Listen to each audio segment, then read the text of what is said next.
Social media WhatsApp మాధ్యమాలలో కొందరు వ్యక్తులు కేవలం కొందరే ఒక గ్రూప్ లో 256 మంది ఉంటే కేవలం ఒకే ఒక వ్యక్తి గ్రూప్ లో నా గురించి వ్యతిరేకంగా పోస్టింగ్ చేస్తారు. దానికి ఎవరు కూడా స్పందించవచ్చు. ఆ ఎవరు ఆ ఒక వ్యక్తి అనేది కూడా అందరికీ తెలుసు. ఎక్స్ కౌన్సిలర్ దాన్ని వాళ్ళ మిస్సెస్ కూడా లాస్ట్ ఎక్స్ కౌన్సిలరే. అయితే ఇదంతా కూడా కేవలం ఒక రాజకీయ కుట్ర, రాజకీయ కోణంలోనే నా మీద చిత్రీకరించి కావాలని ఉద్దేశపూర్వకంగానే ఇందులో నన్ను నెట్టారే తప్ప ఈ విషయంలో నాది ఏ మాత్రం కూడా ఒక % కూడా ఇన్వాల్వ్మెంట్ లేదు. దాంతోపాటు వాళ్ళు ఎఫ్ఐఆర్ రిపోర్ట్లు ఏం రాశారంటే, మళ్ళీ నేను తర్వాత ఇవాళ మార్నింగ్ ఎఫ్ఐఆర్ రిపోర్ట్ ల్యాబ్ దగ్గర నుంచి వచ్చి చదువుకున్నా. తను తప్పించుకొని తిరుగుతుంటే అశోక్ నగర్ చౌరస్తా వద్ద 2 పోలీసులు వచ్చి పట్టుకొని అరెస్ట్ చేసుకొని మా నుండి తప్పించుకొని తిరుగుతుంటే ఈరోజు సాయంత్రం మేము అరెస్ట్ చేసి మళ్ళీ కాపిస్తాను. నేను ఒకటే అడుగుతున్నా పోలీస్ వ్యవస్థను, డిపార్ట్మెంట్ వాళ్ళను, నాలాంటి ఒక వ్యక్తి పట్లనే మీరు ఇటువంటి ప్రవర్తన ఉంటే రేపు సామాన్య ప్రజలు జనం మీరు ఎటువంటి సందేశం ఇవ్వాలనుకుంటున్నారు? మీ పోలీస్ స్టేషన్లోనే సీసీ కెమెరాలు ఉన్నాయి, సీసీ ఫుటేజ్లు ఉంటాయి, పోలీస్ స్టేషన్ బయట కూడా ఉంటాయి. 100% మీరు ఒకవేళ రేపు ఎల్లుండి తర్వాత 2 రోజుల తర్వాత పోలీస్ వ్యవస్థ ఎవరైనా సరే వివరణ ఇవ్వాలనుకుంటే ఈయన అరెస్ట్ చేసిన టైంకి ఆ రోజు నా అంతలో నేను పోలీస్ స్టేషన్కి వచ్చిందా, లేకపోతే నన్ను ఏదైనా చౌరస్తాలో దొరకబట్టింది, మీకు క్లారిటీ వస్తుంది, వాళ్ళకు కూడా క్లారిటీ వస్తుంది. ఇది నేను రాంగ్ స్టేట్మెంట్ ఇస్తలేను, 100% వాళ్ళ దగ్గరనే విషయం అవుతుంది.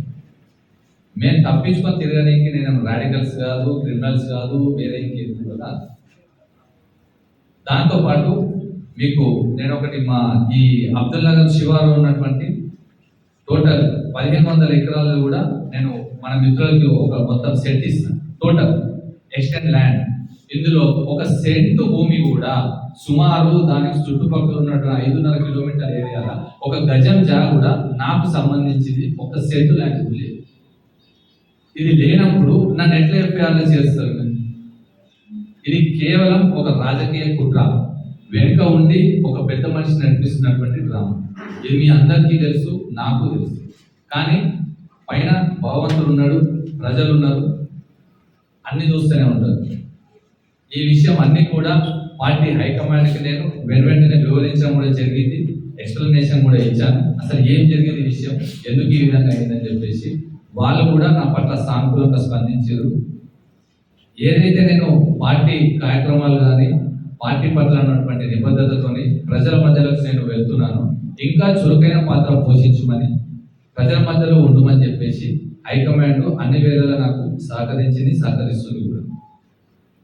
ఏదైతే నేను నా ఎదుగుదలను ఓర్వలేక ఎవరైతే ఈ రాజకీయపరమైనటువంటి కుట్రల వల్ల నన్ను, నా ప్రతిష్టను భంగపరిచే విధంగా చేయాలనుకుంటున్నారో ఖచ్చితంగా వాళ్ళకు ఆ భగవంతుడు, ప్రజలు అందరూ కూడా గుణపాఠం చెప్తారు.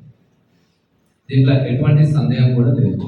కానీ ఒకటే విషయం ఏంటంటే, పోలీస్ వ్యవస్థ అందరికన్నా ఎక్కువ మనము మన చేత గౌరవించబడేటువంటి వ్యవస్థ. ఒక IPS స్థాయి ఆఫీసర్ ఈ విధంగా వ్యవహరించడం అనేటువంటిది చాలా బాధాకరం. పోలీస్ వ్యవస్థను మేము నమ్ముతాము, న్యాయ వ్యవస్థను నమ్ముతాము. కానీ ఈరోజు అటువంటి వ్యవస్థ వల్ల నాటువంటి వ్యక్తులకు భంగపాటు కలిగింది. ఇది సామాన్య ప్రజలకు ఎంతవరకు ఈ విషయం అనేటువంటిది మీరు ఈ పోలీస్ వ్యవస్థ అందుబాటులోకి ఉండి సహకరిస్తారో అది మీ విజ్ఞతగా వదిలేస్తున్నాను. కానీ న్యాయ వ్యవస్థ మీద ఉన్నటువంటి పూర్తి నమ్మకము, పూర్తి విశ్వాసంతో ఉన్నటువంటి నాకు న్యాయం జరిగింది. ఈరోజు ఒక 5 రోజుల్లోనే బెయిల్ కూడా రావడం జరిగింది. దీనికి నేను న్యాయ వ్యవస్థకు శిరస్సు వచ్చి నమస్కరిస్తున్నాను. అదేవిధంగా ఎవరైతే నా మీద కావాలని కుట్రపూరితంగా వ్యవహరించారో వాళ్ళందరికీ కూడా కాలము, సమయమే జవాబు చెప్తారని చెప్పేసి కోరుకుంటున్నాను. ఈ ప్రెస్ మీట్ కి సహకరించినటువంటి మీడియా మిత్రులందరికీ కూడా కృతజ్ఞత తెలియజేస్తున్నాను. Thank you. Service IAS, IPS, IFS ఏ విధంగా ఉన్నాయో అందులో ఐపీఎస్ పాత్ర ప్రజలకు, ఐఏఎస్, ఐపీఎస్ పాత్ర ప్రజలకు చాలా దగ్గర సత్సంబంధం కలిగినటువంటి పాత్ర. ఇటువంటి ఆఫీసర్ ఉన్నటువంటి చైతన్య రెడ్డి గారు, ఐపీఎస్ గారు ఇలా ఇంత చిన్న విషయానికి ఒక రాజకీయ నాయకులు, ఒక రాజకీయ వ్యక్తికి మ్యానిపులేట్ చేయబడి ఇలా చట్టంలోనే ఉంటుంది. 100 దోషులు తప్పించుకున్నా సరే ఒక నిర్దోషికి శిక్ష పడదు.